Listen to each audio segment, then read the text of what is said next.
Hello दोस्तों, मेरा नाम है अनंगम और ये होगा एक analysis video on Bajaj consumer care. इनके business model, management, financials and conclusions के बारे में बात करेंगे। अभी ये जो कंपनी है ये इनकॉर्पोरेट हुआ था 2006 में और इनके जो पोर्टफोलियो है उधर एक decent number of hair oils है, जैसे कि Bajaj almond hair oil, coco jasmine, Brahmi Amla और भी कुछ प्रोडक्ट्स है। मैं इमेज डाल दूंगा इधर, आपको अगर डिटेल में जानना है आप पॉज करके वीडियो देख सकते हो। पर इनका जो मेजॉरिटी प्रॉफिट्स है वो एक ही प्रोडक्ट से आता था और वो है बजाज आमंड हेयर ऑयल। और इनके जो प्रॉफिट्स और कैश फ्लोस थे यही प्रोडक्ट में कॉन्सेंट्रेटेड था। और ये प्लीज़ कॉन्सेंट्रेशन का पॉइंट याद रखिएगा, मैं आपको बाद में बोलूँगा इलेबोरेट करके। और यही जो कॉन्सेंट्रेशन है इसको डाइवर्सिफाई करने के लिए, स्प्रेड करने के लिए इन्होंने 2014 में ये ब्रांड एक्वायर किया था जिसका नाम है नो मार्क्स। ये जो नो मार्क्स है स्किन केयर और स्किन क्रीम में डील करते हैं। और इनके इसके अलावा इनके पास और 3 सब्सिडरीज भी है, बजाज बांग्लादेश, बजाज इंटरनेशनल और uptown and leasing private limited. पर एज ऑफ टुडे इनके पास इतने सारे सब्सिडरीज होने के बावजूद इधर से बहुत ही कम प्रॉफिट्स आता है। और एज ऑफ टुडे अभी तक इन लोगों ने जो इनका प्रॉफिट्स है वो स्प्रेड आउट करने में, डाइवर्सिफाई करने में सक्सेसफुल नहीं हुए हैं। ये जो लाइट हेयर ऑयल्स है इधर ही मेन 70% इनका जो मेन रॉ मटेरियल है, मेन इंग्रेडिएंट है वो है LLP। LLP माने होता है लाइट लिक्विड पैराफिन। ये जो ऑयल है ये क्रूड ऑयल डिस्टिलेशन से बनाया जाता है और उसके बाद इसको बहुत ज़्यादा रिफाइन किया जाता है, तब आपको ये ऑयल मिलता है। ये एक ट्रांसपेरेंट, कलरलेस, ओडरलेस और एक टेस्टलेस ऑयल है। और यही जो ऑयल है इसके कारण आप जब अपने बालों में ऑयल लगाते हो आपके बाल शाइनी, बाउंसी और सॉफ्ट हो जाते हैं। और इसके अलावा ये जो ऑयल है मेडिसिनल पर्पसेस, ड्रग जैसे यूज़ किया जाता है बहुत जगह, और कॉस्मेटिक्स में भी यूज़ किया जाता है। अभी depending on demand and supply इस ऑयल का प्राइस भी ऊपर नीचे होते रहता है। और क्योंकि यही जो ऑयल है इस कंपनी का मेन रॉ मटेरियल है, इसके सप्लाई और डिमांड के साथ इनके मार्जिन्स भी अफेक्ट करते हैं। चलिए बात करते हैं इनके मैनेजमेंट के बारे में। और रिसेंटली अराउंड 1.5 ईयर्स पहले मिस्टर जयदीप नंदी को इस कंपनी का नया CEO एंड MD अपॉइंट किया गया था। अभी इनके जो एक्सपीरियंस है वो बर्जर पेंट्स में इन्होंने काम किया है, बर्जर पेंट्स सिंगापुर, और प्लस इन्होंने एशियन पेंट्स में भी काम किया है फॉर 5.5 ईयर्स एज CEO। और इसके अलावा इनके जो इंडिया के डेकोरेटिव पेंट बिजनेसेस है उधर 10+ ईयर्स का एक्सपीरियंस है मार्केटिंग एंड सेल्स डिपार्टमेंट में। अभी हम लोग ये 5 साल का कंपनी का जो परफॉर्मेंस है वो देख के इनको जज नहीं कर सकते, क्योंकि मुझे लगता है वो फेयर नहीं होगा। क्योंकि आप खुद सोचो, जब कोई इंसान एक बिजनेस को ज्वाइन करता है उनको उस एनवायरनमेंट में एक्सेप्ट करने के लिए और एडजस्ट करने के लिए वो थोड़ा टाइम लगता है। प्लस ये पहले पेंट इंडस्ट्री में काम कर रहे थे और अभी हेयर ऑयल इंडस्ट्री में आ रहे हैं। उस चेंज के साथ उनको अडेप्ट करने में, एडजस्ट करने में थोड़ा टाइम लगेगा। उसके बाद जब कंपनी परफॉर्मेंस रिपोर्ट करेंगी, क्वार्टरली रिजल्ट्स आएगा, वो हम ट्रैक करके उसके बाद इनके जो डिसीजंस है वो करेक्ट है कि नहीं, क्या वो ठीक से काम कर रहे हैं कि नहीं, वो हम बाद में जज कर सकते हैं। चलिए इनके बैलेंस शीट देखते हैं। और अगर आप इनके बोरोइंग साइड देखोगे आपको 12 करोड़ नज़र आएगा। अगर आप इनके कैश बैलेंस देखोगे 25 करोड़, मीनिंग कि अगर ये लोग चाहे तो आज ही ईजिली अपना पूरा डेट कम्प्लीटली पे ऑफ कर सकते हैं। और ऐसे जो कंपनीज होते हैं हम इन लोगों को नेट डेट फ्री कंपनीज से भी बोलते हैं। फिर इनके ट्रेड रिसीवेबल्स देखते हैं। और ट्रेड रिसीवेबल्स मीनिंग कि इनके जो डिस्ट्रीब्यूटर्स है, एजेंट्स है, इनसे प्रोडक्ट्स खरीद लेते हैं और बोलते हैं कि हम लोग आपको बाद में पैसा वापस कर देंगे जब हम लोगों का सेल्स आएगा। तो ये जो पैसे इनको मिलना बाकी हो जाता है पर इनको अभी मिला नहीं है, इसको ट्रेड रिसीवेबल्स बोलते हैं। और ये जो ट्रेड रिसीवेबल्स है ये भी कंट्रोल में नज़र आ रहा है। ये कंपनी जो है ज़्यादा ग्रो नहीं करती, तो इनके पास जो फ्री कैश फ्लोज है ये बॉन्ड्स में इन्वेस्ट कर देते हैं, बॉन्ड म्यूचुअल फंड्स में इन्वेस्ट कर देते हैं, और इसलिए आपको इन्वेस्टमेंट्स में इतना बड़ा नंबर दिखेगा। और ये जो इन्वेस्टमेंट्स है इधर से भी एक थोड़ा इनकम इनको प्रॉफिट्स में आता है, पर वो बहुत ही छोटा और नेग्लिजिबल होता है। प्लस इन्वेस्टमेंट्स के अलावा इनका जो मेजॉरिटी फ्री कैश फ्लोज है वो तो डिविडेंड में ही दे देते हैं। अगर आप मार्च 2019 में देखोगे, इन्होंने पर शेयर 14 रुपीज़ का डिविडेंड दिया था, और अगर वो कैश फ्लो स्टेटमेंट में आप देखोगे कंपनी से 206.5 करोड़ का डिविडेंड निकल रहा था। तो वो अगर आप पर शेयर डिविडेंड यील्ड अगर आप कैलकुलेट करोगे वो अराउंड 10% पे निकलता है, और यही सबसे इम्पोर्टेंट पार्ट है इस वीडियो का। तो प्लीज़ ध्यान दीजिएगा ये पार्ट, क्योंकि ये समझना थोड़ा डिफिकल्ट हो सकता है।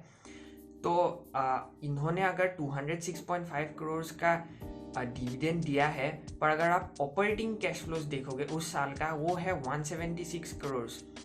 तो घूम फिर के ये क्वेश्चन आता है कि अगर आप 206 करोड़ का डिविडेंड दे रहे हो, 176 करोड़ का फ्री कैश फ्लोज आप अर्न कर रहे हो, तो बीच का डिफरेंस, वो एक्स्ट्रा पैसे कहाँ से आ रहे हैं?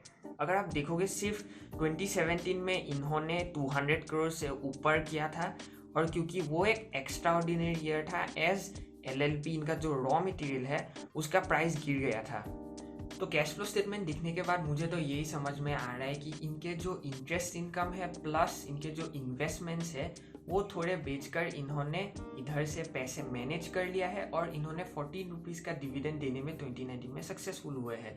पर ये पूरा जो मैंने महाभारत आपको समझाया, मेरा पॉइंट क्या है? तो मेरा पॉइंट बेसिकली यही है कि पर शेयर डिविडेंड ऑफ 14 रुपीज़ मुझे नहीं लगता फ्यूचर में कंटिन्यू होगा। बिकॉज आप खुद सोचो, अगर बिजनेस जितने पैसे कमा रहे हैं उधर से ही ये लोग डिविडेंड देंगे, उससे ज़्यादा देंगे, ये पॉसिबल नहीं है या सस्टेनेबल भी नहीं है। हाँ, हो सकता है आप 1-2 साल थोड़ा दूसरे जगह से आप पैसे मैनेज कर लो, आप शायद इन्वेस्टमेंट्स जो आपका है वो बेच के आप मैनेज कर लो, जैसे कि ये लोग ने किया है। आप 1 साल के लिए मैनेज कर सकते हो, ये सस्टेनेबल नहीं है पूरा बहुत टाइम तक। तो इसलिए मेरा रिक्वेस्ट ये है कि काइंडली ये 10% डिविडेंड यील्ड का लालच में आके आप ब्लाइंडली शेयर्स खरीद मत लो। आप सोचो कि क्या वो कंपनी बाद में दे पाएगा कि नहीं इतना डिविडेंड। और इसके अलावा ये जो कंपनी है, सेक्टर है, उधर में बहुत ज़्यादा कंपटीशन है लाइट हेयर ऑयल सेगमेंट में। तो हालांकि इनका मार्केट शेयर 60% है, ये लोग मार्केट लीडर है, जो बहुत ही अच्छी बात है। पर ये मार्केट शेयर रिटेन करने के लिए इनको बहुत ज़्यादा एड्स चलाना पड़ेगा, और मुझे लगता है फ्यूचर में भी इनका जो एड्स का स्पेंडिंग है वो भी काफ़ी बढ़ेगा। तो फिर से अगर एडवर्टाइज करेंगे तो इसके लिए तो और भी पैसे इनको अर्न करना पड़ेगा। अभी याद है मैंने आपको जो बजाज आमंड हेयर ऑयल का प्रोडक्ट कंसंट्रेशन के बारे में बोला था, ये भी पॉइंट बहुत इम्पोर्टेंट है, क्योंकि इनके जो मेजॉरिटी फ्री कैश फ्लोज है, ये मोर देन 90% एक्चुअली यही एक प्रोडक्ट से आता है, बजाज आमंड हेयर ऑयल। और ऊपर से इधर में बहुत ज़्यादा कंपटीशन है। अगर कुछ प्रॉब्लम हो जाता है इस प्रोडक्ट में, अगर कुछ सेल्स में प्रॉब्लम आ जाता है, तो इस पूरा कंपनी के फ्री कैश फ्लोज प्रॉफिटेबिलिटी में प्रॉब्लम्स आ जाएगा। हालांकि ये प्रोडक्ट का बहुत लॉयल कस्टमर्स है, पर फिर भी इधर में ये प्रॉब्लम एक रिस्क, एक वीकनेस रह जाता है। इसके अलावा अगर आप देखोगे 2018 से इनका जो शेयर्स है वो थोड़ा करके गिरते जा रहा था। तो अभी ये क्यों हुआ था? क्योंकि इनका जो 60% का प्रोमोटर होल्डिंग था उसमें से अराउंड 22% प्लेज था। अभी प्लेज मतलब क्या होता है? से मेरा एक कंपनी है और मुझे पर्सनल लेवल में मुझे से लोन चाहिए, तो मैं क्या करूँगा, अपने जो कंपनी का शेयर्स है वो एज अ कोलैटरल बैंक को दे दूंगा ताकि मुझे लोन मिल जाए। तो से फॉर एग्जांपल वो मेरा जो कंपनी है उसके जो शेयर्स है वो गिर जाते हैं, तो उसका वैल्यू भी कम हो जाएगा। तो उधर फिर मुझे और प्रॉब्लम हो जाता है, तो मुझे और ज़्यादा प्लेज करना पड़ता है, और गिरेगा तो और प्लेज करना पड़ता है, फिर गिरेगा तो फिर आपको प्लेज करना पड़ता है। तो यही साइकिल में आप फंस जाते हो, और एक बार अगर बहुत ज़्यादा ही गिर जाता है तो बैंक मार्जिन कॉल कर देता है, और उसके बाद वो जो पूरा जो प्लेज्ड है वो सब शेयर्स एक ही बार में डंप कर देता है मार्केट में, और सडनली सप्लाई बहुत ज़्यादा बढ़ जाता है इन कंपैरिजन टू डिमांड, और फिर शेयर का जो प्राइस है पूरा कोलैप्स हो जाता है, गिर जाता है, बहुत ख़राब से गिर जाता है। और यही जो चीज़ है इसका एक फियर रहता है, और इसके वजह से जो जनरली कंपनीज का प्लेज बहुत ज़्यादा होता है, मार्केट इनको ज़्यादा वैल्यूएशंस नहीं देते और मार्केट इनको ज़्यादा प्रिफर नहीं करते। हालांकि एज ऑफ टुडे इनका जो प्लेज है वो क्लियर हो चुका है और इनके अराउंड 38% का प्रोमोटर होल्डिंग है। और फाइनली इसके बाद मेरा एक पर्सनल ओपिनियन भी है। इनका जो शेयर प्राइस गिर गया था उसके बाद भी ये लोग इतना बड़ा डिविडेंड पे कर रहे थे, तो मैं ज़्यादा प्रिफर करता अगर वो गिरे हुए शेयर्स में, सस्ते शेयर्स में ये लोग बायबैक करते हैं। अराउंड मार्च अप्रैल में अराउंड 140-150 में था, तो वो रिलेटिवली अच्छी भी था और ये लोग बायबैक्स कर सकते थे। हालांकि मुझे ये अच्छे से पता है कि ये आई थिंक वोटिंग राइट से इनका जो ये डिसीजन है वो करते हैं। ये लोग सीधा बायबैक या डिविडेंड देने का डिसीजन एक बार में ही नहीं कर सकते, बहुत शेयर होल्डर्स का ये ओपिनियन लेना पड़ता है। पर जब आप डिविडेंड देते हो उसमें से आपको डिविडेंड डिस्ट्रीब्यूशन टैक्स भी देना पड़ता है, तो अगर आप बायबैक करते हो वो टैक्स नहीं जाता। वो जो पैसे आप टैक्स में दे देते उससे आप अभी बायबैक कर रहे हो, तो इससे क्या होता है कि बेसिकली आपके जो पैसे हैं उसको आप और एफिशिएंटली यूज़ कर रहे हो, ROE भी आपका ज़्यादा होगा, आपका ROC भी अच्छा होगा, तो ये ultimately at the end of the day सबके लिए अच्छा है। तो मुझे बहुत अच्छा लगता अगर ये लोग इंस्टेड ऑफ गिविंग डिविडेंड वो सारे पैसे से ये लोग बायबैक्स करते और जो आउटस्टैंडिंग शेयर्स है वो भी कम हो जाता। तो आज के लिए इतना ही, चलो बाय।